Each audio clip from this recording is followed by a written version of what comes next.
Alhamdulillahilladzi arsala rasulahu bil huda wa dinil haq liyudhhirahu 'alad dini kullih walau karihal musyrikun.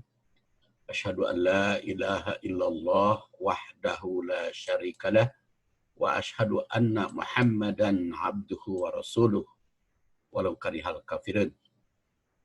Jamaah rahimakumullah, kita akan membahas hadis pernikahan yang dikhutbahkan isinya oleh Rasul ketika beribadah haji wada.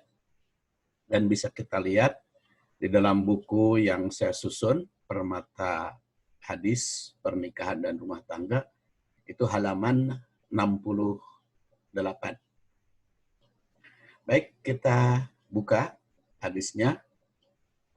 Haddatsana Al-Hasan bin Ali Al-Khallal, Haddatsana Husain bin Ali Al-Ju'fi, an Zaidah, an Syabib bin Gorqadah, an Sulaiman bin Amr bin Al-Ahwas, qala haddatsani abi annahu syahida hajjatal wada ma'a Rasulillah sallallahu alaihi wasallam fahamidallaha wa asna alaihi wa dzakkara wa wa'ada fa dzakara fil hadis qissatan. Faqala ala wastausu bin nisa'i khaira fa innama hunna awanun indakum laisa tamlikuna minhunna syai'a ghaira dzalik illa ayatina bi fahishatin mubayyinah fa in fa'alna fahjuruhunna fil madaji' wadribuhunna darban ghaira mubarrih fa in ata'nakum fala tabghu alaihinna sabila ala inna lakum ala nisaikum haqqa walinisaikum alaikum haqqa fa amma haqqukum ala nisaikum fala yuti'na furushakum man takrahun wala ya'danna fi buyutikum liman takrahuna ala wa haqquhunna alaikum an tuhsinu ilaihinna fi kiswatihinna wa ta'amihinna. Qala Abu Isa hadza hadisun hasanun sahih wa makna qawlihi awanun indakum yakni asra fi aidikum. Hadis ini diriwayatkan oleh At-Tirmidzi, ada juga yang menyebut At-Turmudi, boleh Tirmidzi, boleh Turmudi. Kita baca, haddatsana telah menyampaikan hadis kepada kami, kata At-Tirmidzi, Al-Hasan bin Ali Al-Khallal. Haddatsana Husain bin Ali, dia menyampaikan hadis kepada kami Husain bin Ali Al-Ju'fi. An Jaidah, dari Jaidah, an Syabib bin Gorqadah, an Sulaiman bin Amr bin Al-Ahwas, dari Sulaiman. Qala, kata dia, haddatsani abi, telah menyampaikan hadis kepadaku ayahku. Annahu, sungguhnya ayahku itu syahidah hajjatal wada. Dia menyaksikan haji wada atau sebagai saksi ketika haji wada ma'a Rasulillah SAW, beserta Rasul. Fahamidallah, maka dia memuji Allah, wa asna alaihi, menyanjungnya, wa dzakkara, berzikir, mengingatkan, wa wa'ada, berzikir, wa wa'ada, dan memberikan nasihat. Pada karo, dia nyebut fil hadis, dalam hadis itu kisotan, kisah beribadah haji secara panjang lebar. Faqala, maka beliau bersabda, ala wastausu bin nisa, ingatlah, terimalah wasiat, urusan wasiat, bin nisa, kepada wanita, khairan, yang baik. Fa innama hunna awanun indakum, wanita itu merupakan awanun indakum, tawanan bagimu. Laisa tamlikuna, tidak kamu miliki, minhunna dari mereka, syai'an sedikit pun, ghairu dzalik, selain dari itu. Illa kecuali ayati nabi fahishatin, apabila melakukan fahisah, perbuatan keji, mubayyinah yang nyata. Fa'in fa'alna, apabila dia mengerjakan kekejian, fahjuruhunna, hindari mereka, jauhi mereka, fil madoji, di dalam tempat tidur. Wadribuhunna, kalau ternyata tidak ada perbaikan, tindaklah pukul, dorban ghairu mubarrih, dengan pukulan yang tidak membekas. Fa in ata'nakum, tapi apabila menaatimu, fala tabghu alaihinna sabila, jangan cari-cari jalan yang menyudutkan mereka. Ala, ingatlah, innalakum, sungguhnya bagimu, ala nisaikum, ada kewajiban bagi istrimu. Haqqan, hak. Jadi ada hak bagimu yang merupakan kewajiban bagi istrimu. Walinisaikum, dan bagi istri, alaikum, ada kewajiban bagimu, hak sebagai hak bagi istri. Fa amma hakukum, adapun hakmu ala nisaikum yang menjadi kewajiban bagi istrimu, fala yu'tina furushakum man takrahun. Jangan memasukkan ke tempatmu man takrahun, orang yang kamu benci atau orang yang tidak kamu senangi. Wala ya'danna, dan mereka tidak mengizinkan fi buyutikum, masuk rumahmu, liman takrahun, bagi orang yang tidak kamu senangi. Ala, ingatlah, wa haqquhunna, sedangkan hak bagi istri, alaikum, yang menjadi kewajibanmu, antuhsinu, hendaklah kalian berbuat baik ilaihinna, pada mereka, fi kiswatihinna, di dalam memberikan pakaian, wa ta'amihinna, dan memberikan makanan. Qala Abu Isa, kata Abu Isa, yaitu Muhammad At-Tirmidzi, hada hadisun hasanun sahih, hadis ini hasan sahih. Wa makna qawlihi, sedangkan makna sabda Rasul itu awanun indakum, maknanya adalah yakni asra fi aidikum, tawanan dalam kewenangan tanganmu. Kita lihat dulu sekarang sanad hadis. Di sini disebutkan kata At-Tirmidzi, haddasanal Hasan bin Ali al-Khallal. Jadi Al-Khallal ini menyampaikan hadis kepada beliau, kepada Tirmidzi. Beliau adalah Hasan bin Ali bin Muhammad Al-Khallal, dikenal dengan Abu Ali Al-Hulwani, sebagai al-wusta min tabi'il atba, atau taba'il atba, atau taba'il atba. Jadi generasi pertengahan, tabaqat, tabi' atba. Jadi generasi keempat. Karena kan yang pertama sahabat, kedua tabi'in, ketiga atba tabi'in, keempat tabi'il atba. Dan wafat di Marwah Ar-Raj pada tahun 242. Makanya dia ketemu dengan Imam Tirmidzi. Haddasanal Husain bin Ali al-Ju'fi. Dia menyampaikan hadis kepada kami Husain bin Ali al-Ju'fi. Husain bin Ali, dia juga bin Al-Walid, dikenal dengan Abu Abdillah al-Ju'fi.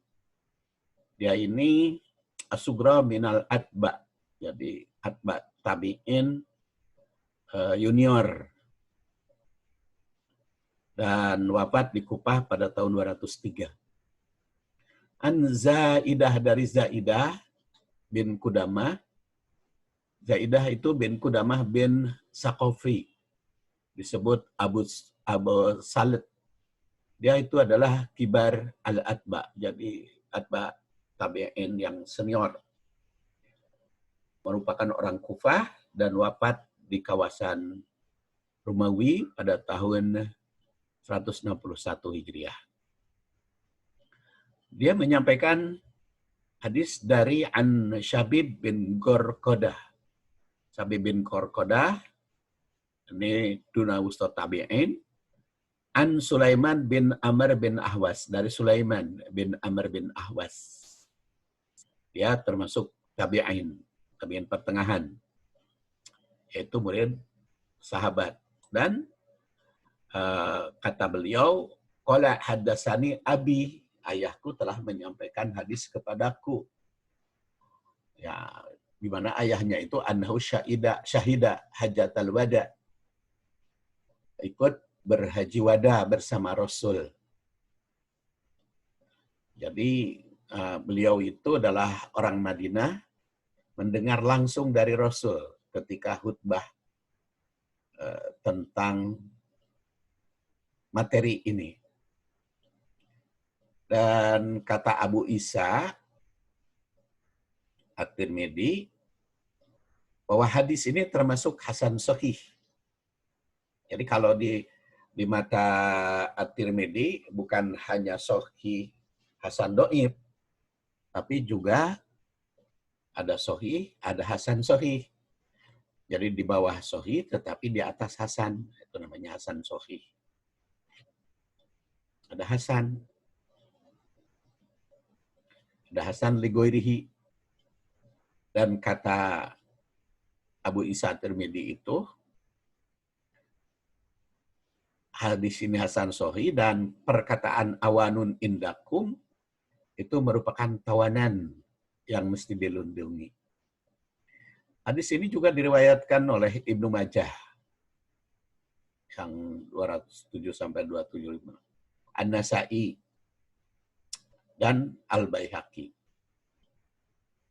Ibnu Majah itu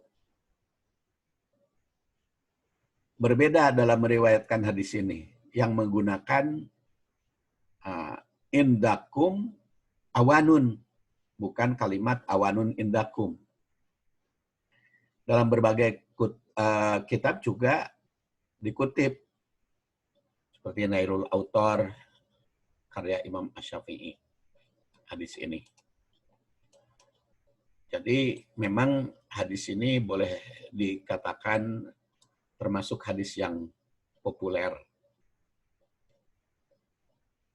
Adapun sanad atau mata rantai hadis dari Rasul hingga At-Tirmidzi adalah melalui jalur Hasan bin Ali Al-Khalal dan Husain bin Ali Al-Juhfi yang menerima kabar dari Zaidah, dari Syabib, dari Sulaiman yang menerima berita dari ayahnya.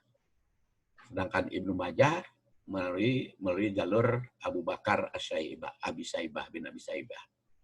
Adapun mata rantai yang menyambungkan hingga Rasul adalah sama ke atas nama, cuman ke bawahnya.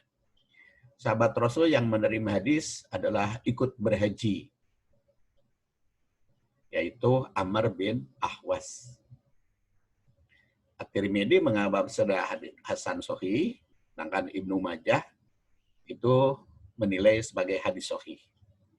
Al-Hakim juga beranggapan bahwa hadis ini adalah sahih.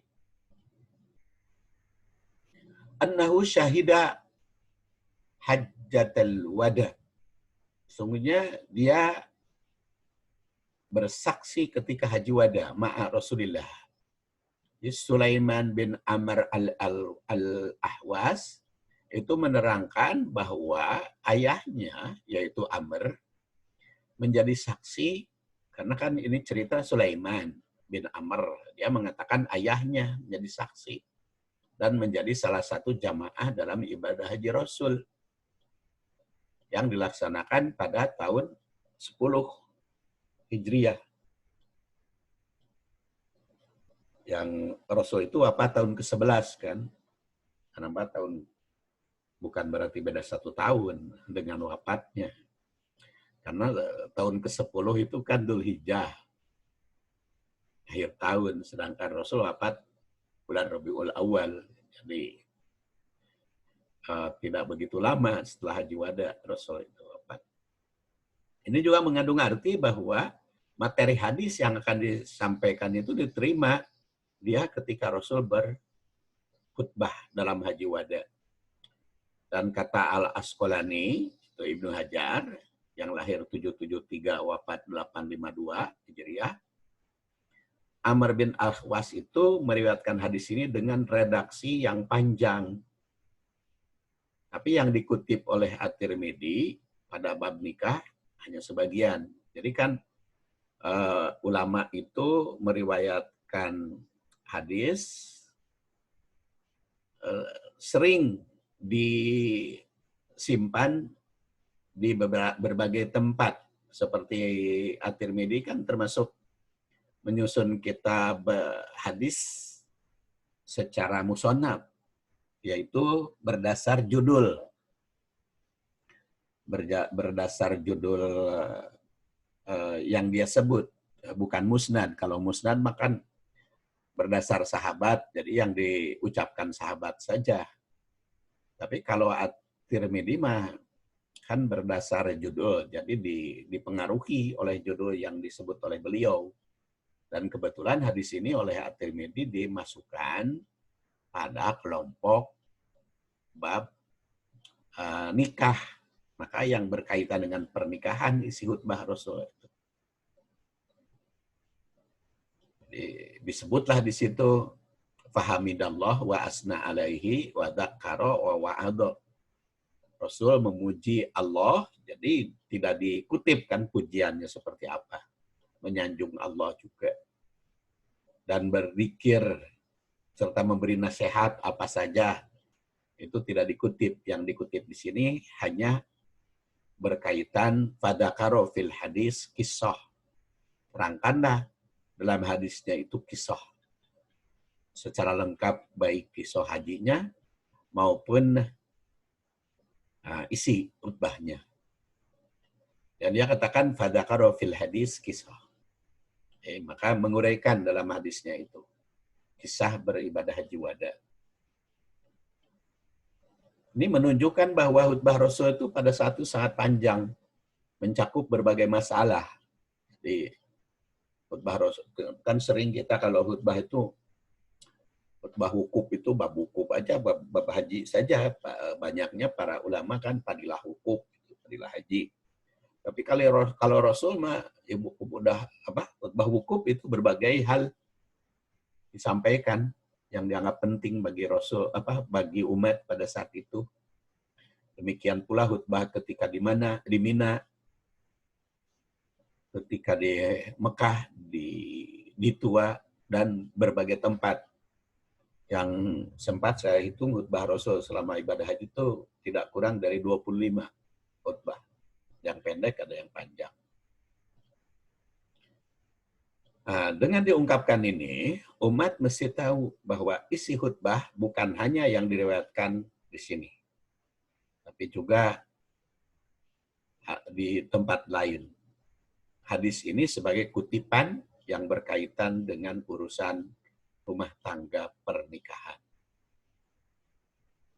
Yang secara urutannya sini adalah dari Rasul ke Amr, Sulaiman, Syabib, Sa'idah, Hasan, dan sampai At-Tirmidzi. Dia katakan, ala wastausu bin nisya'i khaira. Ingatlah. Ingat wasiat.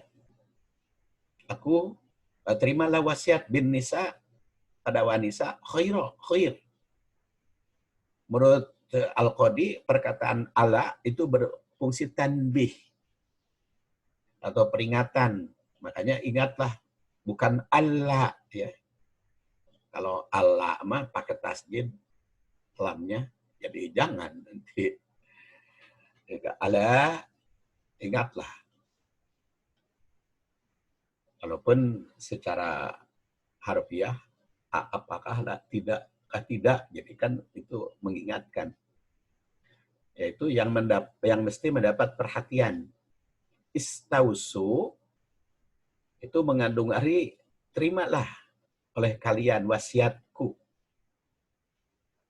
Jadi seakan-akan Rasul itu mengatakan usikum bihinna khairan faqbilu wasiati fihin. Aku berwasiat kepada kalian tentang kaum wanita agar khair pada wanita. Perhatikan dan terimalah wasiatku ini secara baik. Penggalan khutbah ini merupakan amanat Rasul kepada para suami agar mereka bertanggung jawab dan membimbing istri ke jalan yang diridhoi oleh Allah. Perkataan khair itu bermakna segala kebajikan yang membawa kemaslahatan umat di dunia dan di akhirat. Jadi khair itu bermanfaat untuk kepentingan duniawi dan ukhrawi dan bermanfaat bagi banyak manusia. Jadi khair itu. Jadi pertama manfaatnya bagi banyak manusia, bukan hanya bagi diri sendiri. Kedua, manfaat di dunia dan di akhirat. Makanya dengan kalimat khair di sini. Kalau Hasan, Ihsan itu kan lebih kepada kepada tingkah laku. Tapi kalau khair itu kepada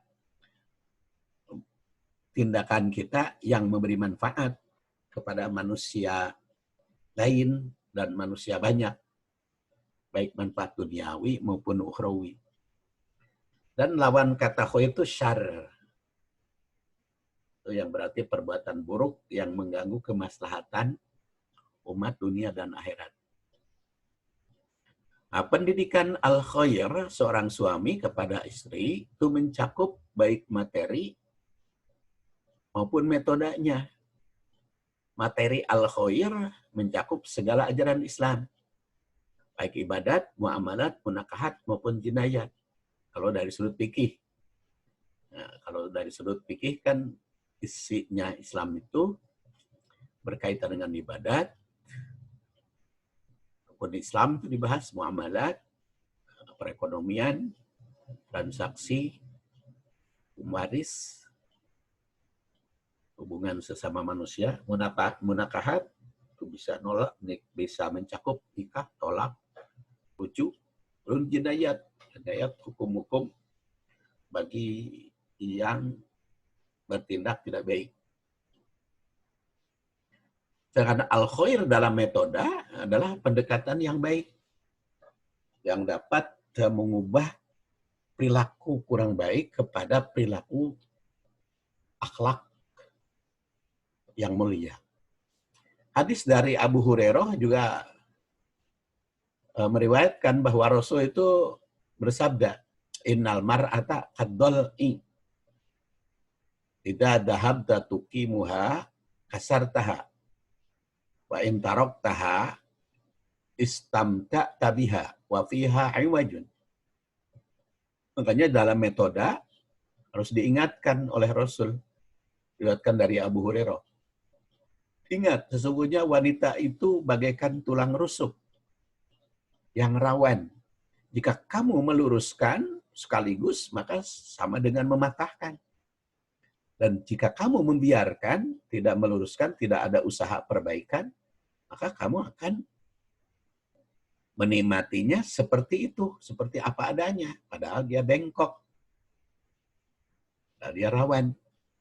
Jadi hadis ini mengisyaratkan betapa beratnya tanggung jawab suami pada istri. Yang mesti mendidik dan membawanya ke jalan yang lurus. Sementara hati dan perasaan istri itu bagaikan tulang rusuk yang rawan patah. Tapi kurang lurus. Nah, sang suami harus meluruskan secara hati-hati. Jangan sampai patah. Makanya lulus jejer, lihat tali. Fa innama hunna awanun indakum. Ingat, sesungguhnya dia itu awanun indakum, sebagai tawanan bagimu. Nah, Imam Tirmidzi itu sebagaimana tercantum dalam matan hadis berkomentar, wa makna qoli awanun indakum yakni astra fi aidikum, tawanan. Dan kata As-Syaukani yang wafat 1255 Hijriah, perkataan awan itu merupakan jamak dari aniyah, yang berarti asir, tawaran yang harus dilindungi. Dan ini peranan suami kepada istri. Ya, kita simpan dulu. Kita akan lanjutkan pada edisi berikutnya. Subhanakallahumma wa bihamdik, asyhadu an la ilaha illa anta, astaghfiruka wa atubu ilaik. Assalamualaikum warahmatullahi wabarakatuh.